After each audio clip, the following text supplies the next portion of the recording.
আসসালামু আলাইকুম। দর্শক, অন্যমঞ্চের আলোচনায় আজকে আমাদের আমন্ত্রিত অতিথি হিসেবে আছেন।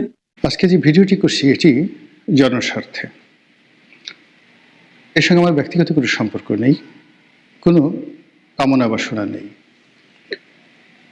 এবং এই ঘটনাটি যে বিষয়টি নিয়ে আলোচনা করব, সেই বিষয়টি বর্তমান সরকারের জন্য এতটা সেন্সিটিভ যে এই সাধারণ ঘটনা নিয়ে আরেকটি গণ অভ্যুত্থান ঘটে যেতে পারে।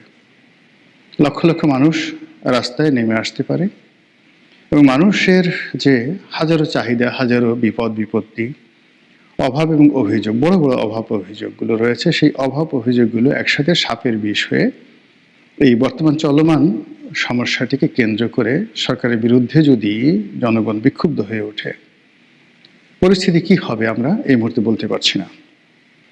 ছোট্ট একটা উদাহরণ দিই, যখন কোটা বিরোধী আন্দোলন তুঙ্গে, ঠিক সেই সময়টিতে শেখ হাসিনা উনি চীন সফরে যাচ্ছিলেন।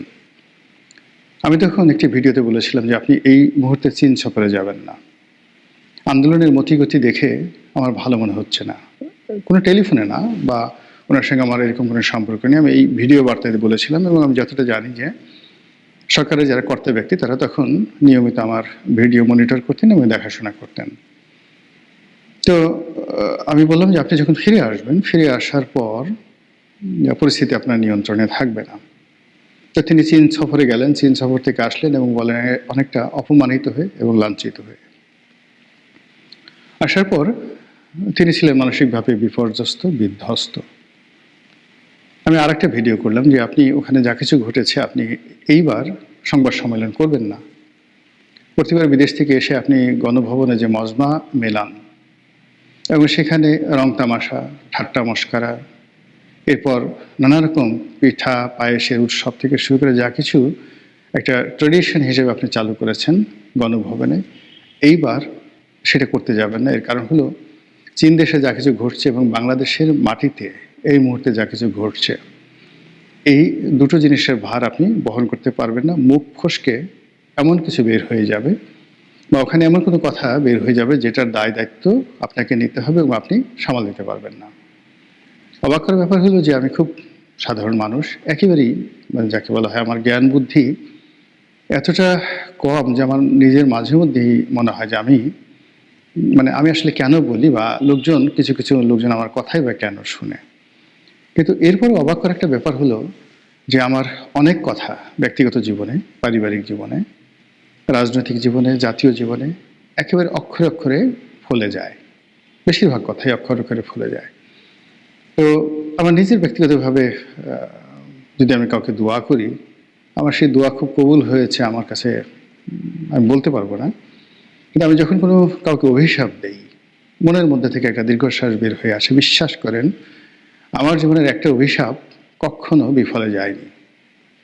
এই কারণে আমি করি কি, আমার যারা শত্রু তাদের সাথেও কথা বলতে গেলে, চিন্তা করতে গেলে বা তাদের ব্যাপারে কোনো সিদ্ধান্ত নিতে গেলে আমি 10 বার চিন্তা করি যেন আমার কোনো দীর্ঘশ্বাস বা আমার কোনো অভিশাপ যেন আমার প্রতিপক্ষ যারা আছে তার উপর আপত্তিত না হয়। এর কারণ হলো একেবারে ছোটকাল থেকে যে ব্যাপারে কষ্ট পেয়েছি, যে ব্যাপারে আফসোস করেছি, যে ব্যাপারে হাহাকার করেছি, প্রত্যেকটা জিনিস, একটা সিঙ্গেল জিনিস বাদ নাই, প্রতিপক্ষকে তছনছ করে দিয়েছে। যখন আমার বাড়িটা ভাঙা হলো, তখন আমার খুব কষ্ট হয়েছিল এবং আমি টেলিভিশনে এসে বললাম যে এমন সময় আসবে 32 নম্বর ভাঙা হবে, সুধা সদন ভাঙা হবে, আওয়ামী লীগের অফিস ভাঙা হবে। দেখেন সেই ঘটনা ঘটে গেছে।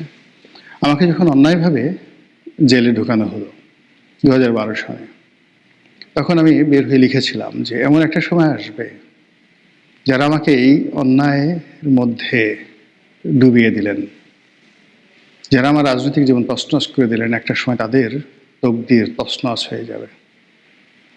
আজ দেখেন কি অবস্থা হলো। সালমান এফ রহমান, আনিসুল হক থেকে শুরু করে অন্য যারা আছে। 2018 সালে আমি বিএনপিতে ইলেকশন করলাম। তৎকালীন প্রধান নির্বাচন কমিশনার জনাব সি নুরুল হুদা এবং তার ভাগিনা জনাব কি যেন নাম ভদ্রলোকের, শাহজাদা। তো উনরা মানে প্রশাসনের সহযোগিতা নিয়ে আমার জীবন একদম ছারখার করে ফেললো। আল্লাহ রহমত, দেখেন আমি তো সসম্মানে মর্যাদা নিয়ে এখন এই সমাজে আছি, কিন্তু ওই সকল লোক তাদের জীবন কিয়ামত হয়ে গেছে। তো এই যে এখন ডক্টর মোহাম্মদ ইউনূস সরকারের সঙ্গে আমার কোনো রকম ব্যক্তিগত ক্ষোভ নাই, দ্বন্দ্ব নাই, সংঘাত নাই, স্বার্থ নাই, কিচ্ছু নেই। বরং এই সরকারে যারা কর্তা ব্যক্তি অলমোস্ট সবার সঙ্গে আমার একটা ভালো সম্পর্ক ছিল। ক্ষমতা যাওয়ার পর তাদের সাথে কথাবার্তা হয়নি, কিন্তু সম্পর্ক ছিল, এবং এত ভালো সম্পর্ক ছিল যে সম্পর্ক বিএনপি বা আওয়ামী লীগের অন্য কোনো রাজনৈতিক কর্তৃপক্ষের সঙ্গে ছিল না। কিন্তু সেই সম্পর্কের দোহাই দিয়ে আমি গত 17-18 মাসে অনেক কিছুই পেতে পারতাম, অনেক সুবিধা নিতে পারতাম। কিন্তু যেই মুহূর্তে তারা ক্ষমতায় গেছে, সঙ্গে সঙ্গে আমি তাদের সমালোচনা করছি যেন তারা অ্যাটলিস্ট নির্মোহভাবে কাজ করতে পারেন এবং তারা বুঝতে পারেন যে তাদের ব্যাপারে কী কী আলোচনা হচ্ছে। এর কারণ হলো, ক্ষমতাধর যারা লোকজন রয়েছেন তাদের সমালোচনা করা খুবই কঠিন একটা বিষয়।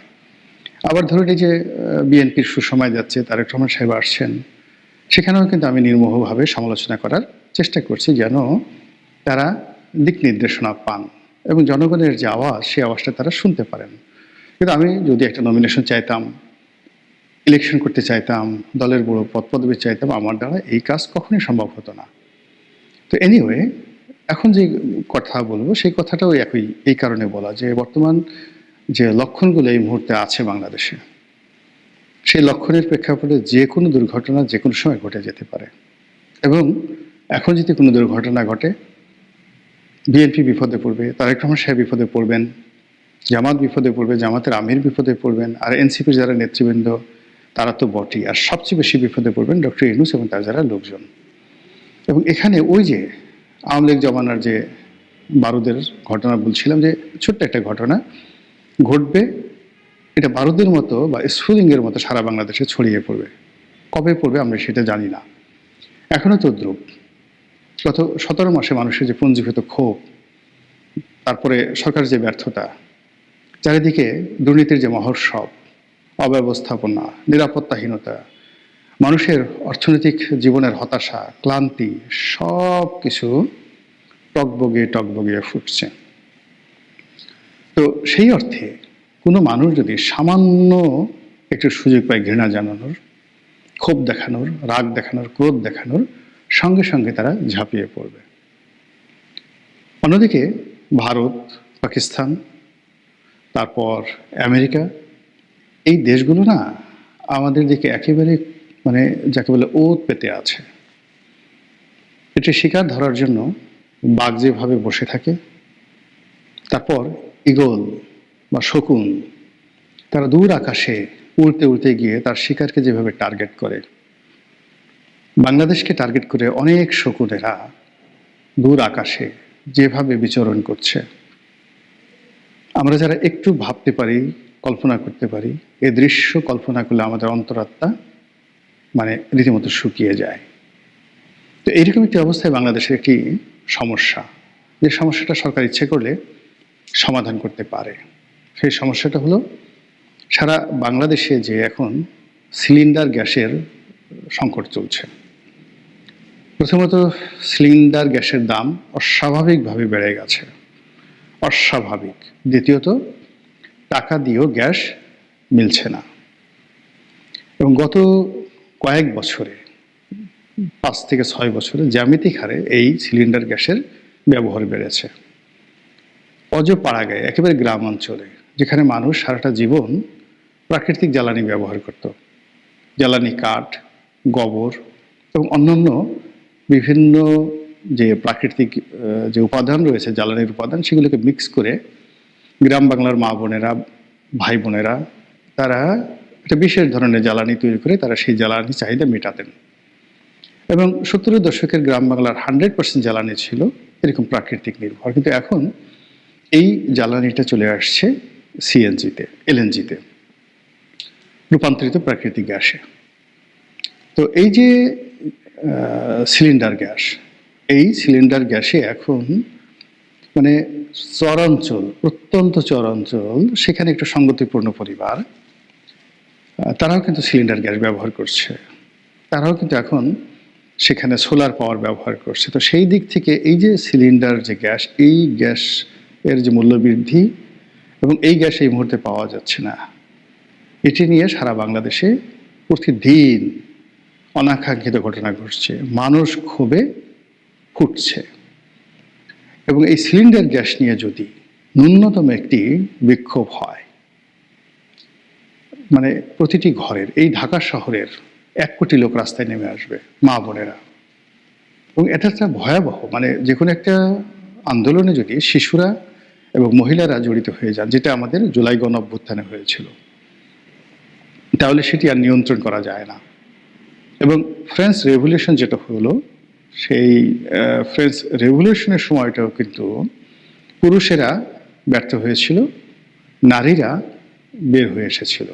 উদ্দেশ্য ছিল, মানে উপলক্ষ্য ছিল যে রুটির দাম বেড়ে গেছে, তো সেই রুটির দাম কমানোর জন্য, দেখেন মানে তেমন কিছু না, রুটির দাম বেড়ে গেছে, সেই রুটির দাম কমানোর জন্য মেয়েরা ওই যে রুটি বেলে যে বেলুন, সেই বেলুন হাতে নিয়ে তারা সেখান থেকে বের হয়ে আসলো।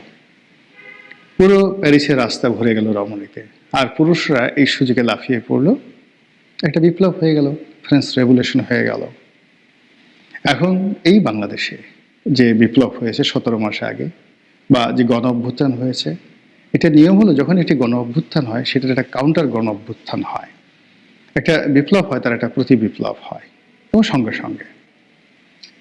এবং যেখানে এই জিনিসগুলো ঘটে না, প্রতি বিপ্লব হয় না, সেখানে প্রথম বিপ্লবটাও সফল হয় না। সব জায়গাতেই বিপ্লব প্রতি বিপ্লব হয়, সেটা কিউবাতে ধরেন, ভেনেজুয়েলাতে ধরেন, চিলিতে ধরেন, এমনকি রাশিয়াতে ধরেন, সব জায়গাতেই একাধিকবার বিপ্লব এবং প্রতি বিপ্লব হয়েছে। 1917 সনে যে রুশ বিপ্লব, এরপরে বলশেভিক, মেনশেভিক থেকে শুরু করে একেবারে লেনিন আসা পর্যন্ত একটার পর একটা ঘটনা কিন্তু ঘটেছে। তো বাংলাদেশে আমরা যে গত 17 মাস যাবৎ যা দেখছি, এটা প্রকৃত চিত্র নয়। পর্দার আড়ালে কত বিপ্লব যে পুলিশের মধ্যে হয়েছে, কত বিপ্লব যে সেনাবাহিনীর মধ্যে হয়েছে, জুডিশিয়ারিতে হয়েছে, আমলাতন্ত্র হয়েছে, সেক্রেটারিয়েট হয়েছে, একমাত্র যারা ভুক্তভোগী তারা বলতে পারবেন। কাউন্টার বিপ্লব হয়ে গেছে। অন্যদিকে যারা ক্ষমতায় বসছেন, যমুনাতে কর্তা ব্যক্তি, তারাও টের পান যে ক্ষমতার চেয়ারটা কতটা গরম। তো এই যে টগবগিয়ে সারা বাংলাদেশ ফুটছে, সেই ফুটন্ত বাংলাদেশে একেবারে সাধারণ একটি ঘটনা, সিলিন্ডার গ্যাসের দাম বেড়েছে, আর সিলিন্ডার গ্যাস পাওয়া যাচ্ছে না। এখানে সরকারের বিনিয়োগ এবং এই সাপ্লাইটা ঠিক করা সরকারের জন্য আসলে হাইয়েস্ট 48 ঘন্টা সময় দরকার। এমনকি সিএনজি মানে ফুয়েলিং পাম্পের বা এলএনজি পাম্পের সেই পাম্প স্টেশনগুলো বন্ধ করে হলেও যদি, গাড়িগুলো বন্ধ করে যদি মানে বাসার এই যে রান্না বাড়ার গ্যাসটা সরবরাহ করা হয় এই সময়টাতে, শীতের এই সময়টাতে, এটা সরকারের জন্য অনেক অনেক নিরাপদ। অন্যথায় পচা শামুকে পা কাটতে পারে। সুতরাং সাধু সাবধান। আসসালামু আলাইকুম। 12ই ফেব্রুয়ারি এই দিনটি যতই কাছে আসছে, ঘনিয়ে আসছে, ততই নির্বাচন নিয়ে সন্দেহ সংশয় মানুষের মধ্যে তীব্র হচ্ছে। এর পেছনে নানান ধরনের কারণ আছে। সরকারের বিভিন্ন ধরনের বিতর্কিত কর্মকাণ্ড, নির্বাচন কমিশনের বিতর্কিত কর্মকাণ্ড, আইন শৃঙ্খলা জনিত যে অবস্থা ক্রমান্বয়ে যে ভয়ঙ্কর হয়ে উঠছে, সেটি তো অবশ্যই অন্যতম একটি কারণ। পাশাপাশি জামাত এবং এনসিপির পক্ষ থেকে যে নানান ধরনের বক্তব্য, বিবৃতি, কর্মকাণ্ড, সব কিছু মিলিয়ে এই সন্দেহ সংশয় মানুষের মধ্যে তীব্র হচ্ছে। এবং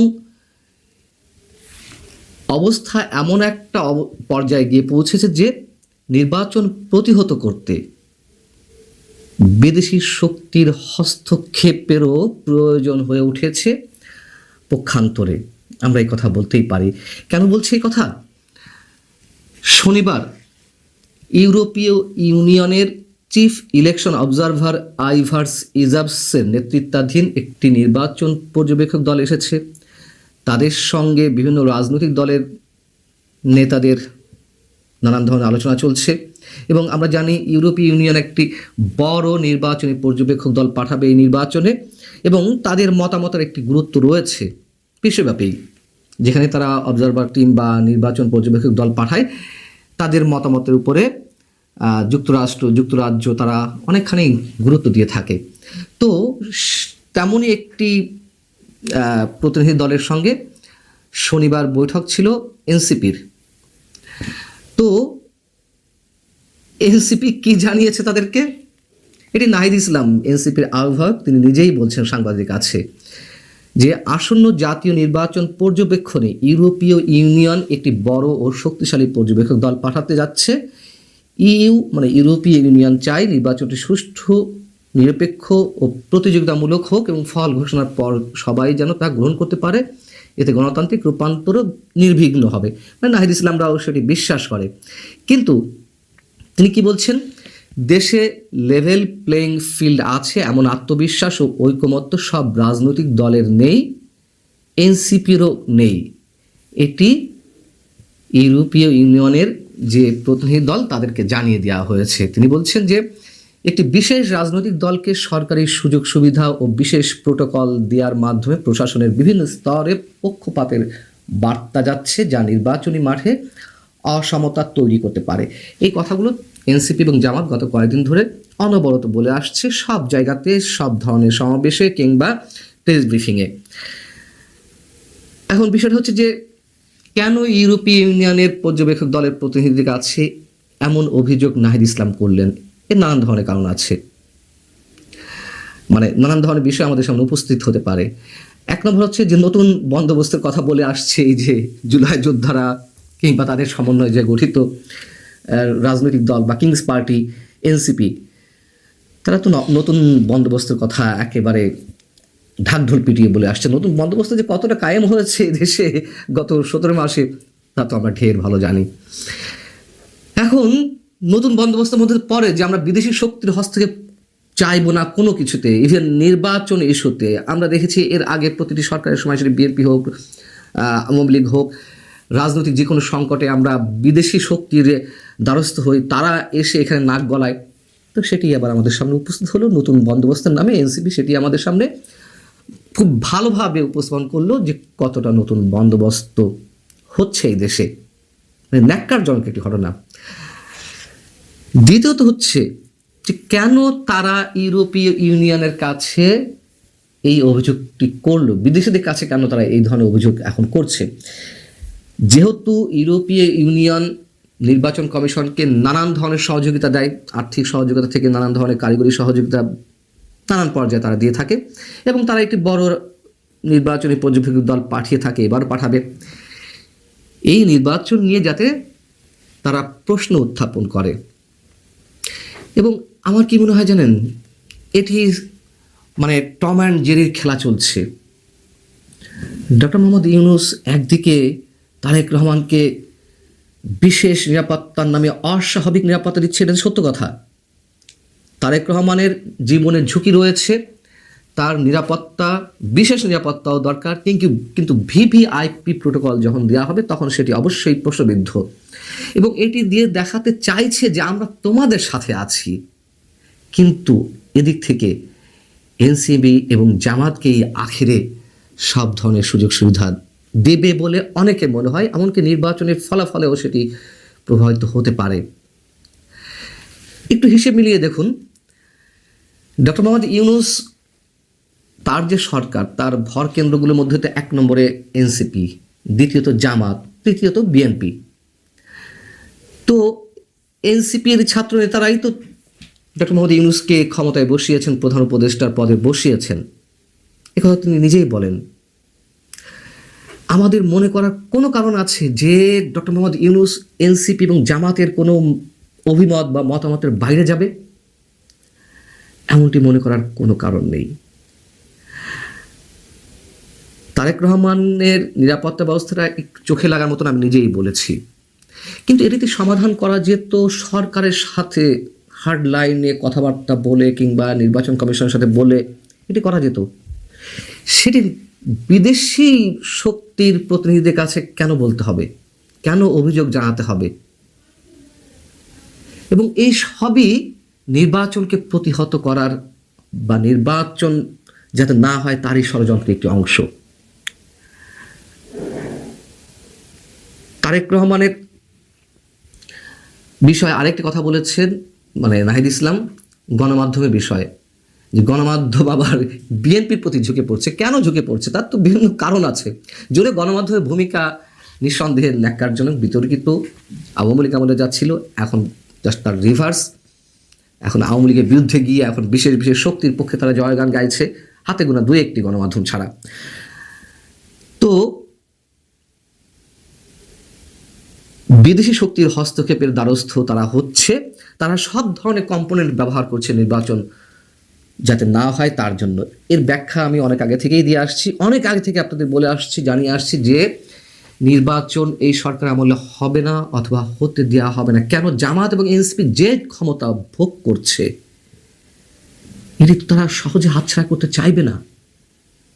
জামাতের জনপ্রিয়তা যতই বাড়ুক এটি তো কোনোভাবে বিএনপির সমকক্ষতায় উঠবে না, খুব স্বাভাবিক। তো এটা ফ্রি ফেয়ার ইলেকশন হলে যেহেতু আওয়ামী লীগ মাঠে নেই, খুব স্বাভাবিক বিএনপি ভালো আসন জয়লাভ করবে। এবং এই যে কোনোভাবেই ক্ষমতা হাতছাড়া করতে চাইছে না, তার আরও একটু উদাহরণ এর আগে আমি আপনাদের দিয়ে রেখেছি বা আপনারা সবাই জানেন।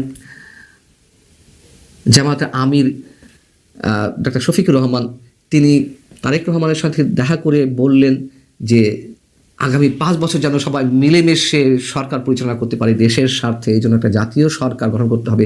মানে তারা কথা আদায় করে নেওয়ার চেষ্টা করছে যে বিএনপি যদি সরকার গঠন করে সেই সরকারের অংশীদার জামাত হতে চাই, এবং নিশ্চয়ই 2-1 মন্ত্রিত্বের ভাগ নিয়ে তারা জামাত সেই সরকারে যাবে না। যদি জাতীয় সরকার হয় সেক্ষেত্রে তারা তাদের মতো করে হিস্সাটি বুঝে নিতে চাইবে। তো কি মনে হয় তারেক রহমান কি বলেছেন? রাজি হয়েছেন? নিশ্চয়ই না। হয়তো তিনি বলেছেন আচ্ছা ঠিক আছে, দেখা যাক, আমরা তো চাই সবাই মিলেমিশে সরকার পরিচালনা করি দেশের স্বার্থে, এই ধরনের কথা তো বলেছেন। কিন্তু সম্ভবত ডাক্তার শফিকুর রহমান তাতে আশ্বস্ত হতে পারেননি। আশ্বস্ত হতে পারেননি বিধায় এখন সব ধরনের উইং খোলা রেখে সব ধরনের কম্পোনেন্ট দিয়ে তারা সব ধরনের চেষ্টা করে যাচ্ছে কিভাবে নির্বাচন প্রতিহত করা যায়। যেমন ধরুন যে আমি অনেক আগে থেকেই বলে আসছি, আবারও বলি, যে একটা পর্যায়ে গিয়ে জামাত এনসিপি এরাই নির্বাচন করতে দেবে না। ধারাবাহিকতাগুলো দেখুন। প্রথমে বললো স্থানীয় সরকার নির্বাচন করতে হবে, তুমুল আওয়াজ তুলল। জাতীয় নির্বাচন আগে স্থানীয় সরকার নির্বাচন, সেটাতে পারল না।